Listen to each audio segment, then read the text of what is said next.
Well, I thought she said, witch bears.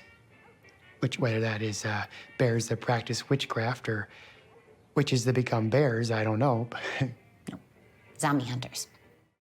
As an anthology series that jumps around in time and location, each new season of Fargo has a lot of work to do in establishing a large cast of new characters. After watching Season 5's third episode, it's impressive how efficiently they're able to do that. And I think this season had the additional step of signaling that it was taking us back to familiar territory after Season 4 went in a different direction. And here we are in a new place with new characters, and the story is blasting off, firing on all cylinders. The episode opens with Roy meeting Gator at the Gas and Go right after his partner was murdered. They want to avoid the news going out on the wire and decide to cover his death up. They go about this in a way that says that they've done something like this before, perhaps often. In this particular case, they don't have to worry about security footage because the state police took the whole system in their investigation into the shootout. There's some goading here. Roy tells his son that Munch got the drop on him twice, and then they talk strategy because they do know that he'll keep coming for them. Roy lingers on the sign that Munch left behind that says, "You owe me." And this fits in with the recurring theme of debt that we've seen in the first two episodes, with Lorraine being a debt collector, and Roy's mention that Dot's debt could no longer be paid with money when he's talking to Munch. So they don't know much about this guy that they hired for this job, but they do understand his motivations. Roy returns to his compound, and there's a bunch of militia types outside who have their own 55-gallon drum fire to keep warm. They work for his current wife's father, who refers to them as outdoor animals, mountain lions in training. When offered a drink, he pulls out a flask with his special sipping whiskey because you can't be too careful. He has revolution on his mind and he wants to talk about munitions, but Roy warns that they need to be careful. He can't have too many requisitioned weapons going missing because, as we saw in the last episode, he's already on the FBI's radar. It's interesting that he doesn't seem to think too highly of Odin based on this interaction. Even though he seems more than happy to provide the guns, he doesn't seem to be as caught up in the idea of 1776 and taking the country back, or at least not with his father-in-law at his side. Or it could just be that he's distracted by the Dot situation because he is. And stopping to look at their wedding photo as he walks away before getting lost in his thoughts as he watches his twins take a bath backs that up. There were several other wedding photos on the wall, so I went looking and found an interview where Noah Hawley mentioned that Roy is on his third wife now, with Dot being his second. It would make sense that his first wife was Gator's mother. Dot seemed a little bit too close in age to be that, and based on the timing and just a general sense that comes from knowing that he has children with the other two, I imagine there's a real chance that Scotty could be his rather than Wayne's.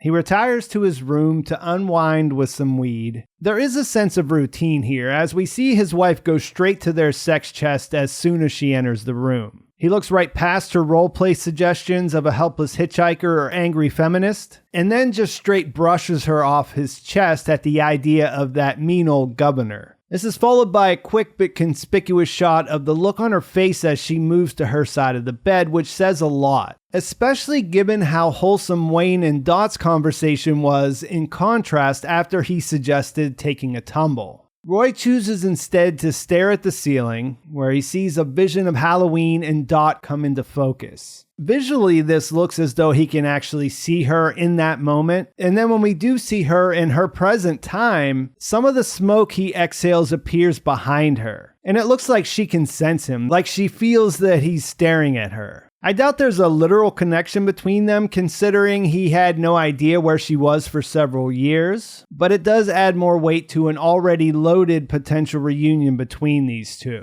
Later, Dot continues to use what she has at her disposal to protect her home by sneaking out and rearranging the street signs in her neighborhood. She also decides that she'll be dressing up as zombie hunters with Scotty, which we'll see later is pretty smart because it involves them wearing protective armor and carrying zombie killers. Then we go to Bismarck, North Dakota to watch a woman we've never met returning home from a shopping trip. She's bought exactly 3 six-packs for a total of 18 beers, which is notable in that it seems like a one-day supply. It's snowing outside, and you would think if she was just stocking up in order to avoid multiple trips, she'd buy a case or two. But when you see her sit down in her chair with 6 of them right where she can reach them, well, that is pretty focused drinking. That is interrupted when she realizes there's someone else in her house. And when she goes to look, she finds Ole Munch, or I guess Ole Munch is how he says it according to Gator. She finds him in a rocking chair. He says he lives there now, and then things get weird. It cuts to Wales 500 years earlier, and we watch as a man who looks an awful lot like Munch, if not slightly younger, takes part in a sin eater ritual. This is a real thing that used to happen, and this version of it plays out exactly as the practice is described on the Wikipedia page. A poor person is hired by a family to eat a meal of bread that had been placed on a dead loved one before burial. The food would absorb the deceased person's sins, and the sin eater would take them on. This absolved the dead person and made it so they could go to heaven, but also made the eater an outcast that people were afraid of and they usually shunned. We see this sin eater leave after receiving his payment without much more explanation, which I think you have to at least entertain the idea that Munch is more than 500 years old based on this, which is a fine bit of added mystery. But there's also some great editing here. It cuts right back to Munch saying, "I live here now." And as he stares at the old woman, the sounds of tennis on her TV cut in the background. She walks down the stairs and looks at the phone like she might call the police, but pauses. And you hear the sound of her next can of beer opening, and then she's back in the chair to take a swig. And I guess you can use a really long J-cut there because this character never says anything. There's a chance that this is his real mother, and he's returning home after being away. I looked up the actor, and she's credited as Mama Munch, and he does call her Mama later. But her picking up the phone and just the way that they introduced her leads me to believe that he just moved into this random woman's house. Back in Minnesota, Dot and Wayne do go looking for a home defense solution, which is kind of fun. I especially enjoyed Wayne's mentioning the dealer's eye patch, thinking it was part of his Halloween costume, only to find out it was from a hunting accident. He's actually becoming a favorite character at this point, and his uneasiness is a nice contrast to Dot's enthusiasm. She's got a plan, and she knows what she wants. Stopping power, definitely. He's mostly deferential, but he manages to get enough witty lines in there that it never seems like he's getting completely steamrolled. So they have a pretty good thing going, but they do run into a problem here. There's a mandatory 7-day waiting period before they can complete their firearm purchase, which means they are going home empty-handed. Gator listens to some metal and does some affirmations, reminding himself he's a winner. He's on his way to look at the evidence from the truck stop shooting, where he pockets a driver's license from the clerk's possessions right as Whit walks in. He does see him take something, and they have a tense back and forth where there's accusations and a lot of threats from Gator. After he leaves, Whit doesn't find anything in the box but a Slim Jim wrapper, but he does get Gator's card on the way out. He goes to a cafe and looks him up online and finds an article about him getting in trouble. There are allegations of stolen evidence and a prior missing persons case where he gave false information that led investigators away from his father's property. It also mentions Roy being a constitutional sheriff and links to an article about his upcoming election, which makes it seem like he might be facing a real challenger this time around. The way they first introduced him, it seemed like he would be a sheriff for life, but I guess he may have some competition. Whit also gets Dot's mugshot in an email from Deputy Olmsted, confirming that she was there in the gas and go. Indira goes to meet Lorraine in Danish for a conversation that the latter describes as information traveling uphill to them, not an interview type situation where they feel interrogated. Lorraine doesn't understand why they can't just make it all go away since Dot says the kidnapping didn't happen. The police remind her that a state trooper is dead, which she coldly dismisses on account of him being a North Dakota trooper while they're in Minnesota. This leads to a mask-off moment as they leave where she reminds Indira that the police are just gatekeepers. They exist to keep a certain element in line, to separate those who have money, class, intellect from those who don't. They stand outside the walls to keep the rabble from getting in, but on the inside of those walls, they have no function, and they should remember that. After they're gone, we find out that they're planning on bringing an outside security team in and that they have a former CIA agent looking into Dot's past because after their confrontation where Dot dropped her fake accent and threatened her, Lorraine is more convinced than ever that she's a wolf in sheep's clothing.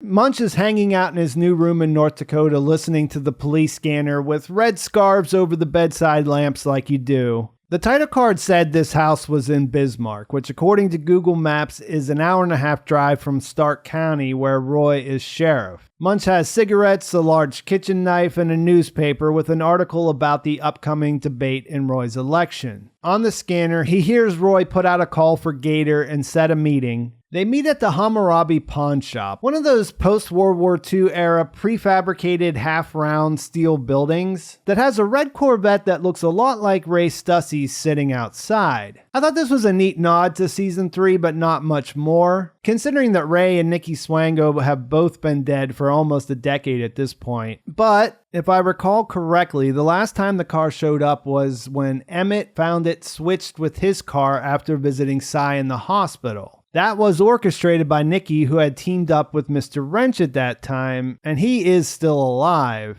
But then again, what are the chances that he'd be driving around in a car that would tie him in any way to that situation? It's a cool detail either way, and we also learn that Dot's real name, or I guess at least the name she went by when she was married to Roy, is Nadine. He tells Gator he's decided that Halloween is the perfect time to grab her, so only use guys they can trust, but do go and get her. That sets up a montage that checks in with everyone as Prodigy's 1997 track Smack My Bitch Up plays in the background. An odd choice that works surprisingly well, and we see Gator in his van full of kidnapping gear, Dot and the family putting the finishing touches on their costumes, Roy lighting a candle at a small chapel that looks like it's on his property, Munch the self-described nihilist reading and then eating pages out of a Bible, and then leaving as we hear him reciting the Sin Eater's words. On Dot's way out, she hears the phone ring. It's Roy, and he sort of sings her the song Nadine by Chuck Berry, which is creepy, but not as creepy as what Munch gets into. He grabs a goat, slits its throat, and covers himself in mud and its blood and some sort of runes while chanting in Latin, all before breaking into Roy's house where his wife has just put their kids to bed. At the same time, we see Roy finishing up at the chapel, Dot returning home from trick-or-treating, and even though they got slowed down by the street signs, Gator and his gang of kidnappers arrive at their house as the episode ends. Considering the number of booby traps we know she set up in the house, this felt like a great place to stop and a super enjoyable episode all the way around. I wasn't expecting a trip back in time or that being evidence of a killer who is immune to time and aging. But it made for a welcome surprise, and now that things are taking off this early, it makes you wonder how crazy this season will get. I didn't really get the Nightmare Before Christmas references because it's not a movie I've seen more than once or twice, and that was decades ago. But I did go looking and found another interview where Hallie said there was a connection between Jack Skellington and Gator, who are both characters that are trying to be something they're not. And I found that a little bit surprising. I did find myself wondering in this episode what Roy thought of his son, who appears to be a disappointment as far as being his heir. I didn't pick up on the idea that Gator was somehow doing a lot of this stuff that we see him do in a way to try to project himself to be more like his father, or whatever this is saying.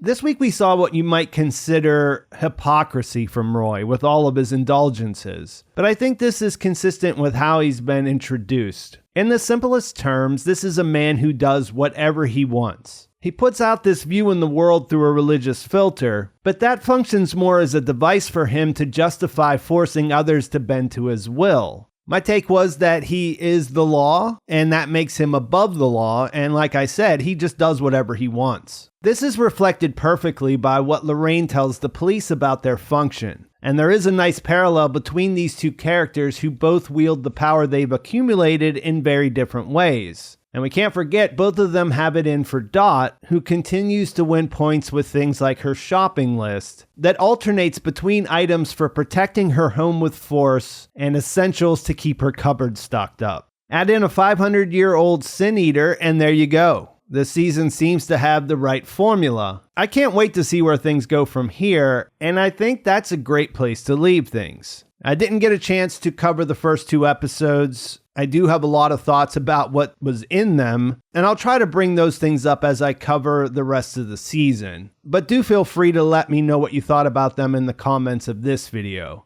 Please like this video if you enjoyed it. Please subscribe to my channel if you haven't already. And thanks for watching. I'll talk to you soon.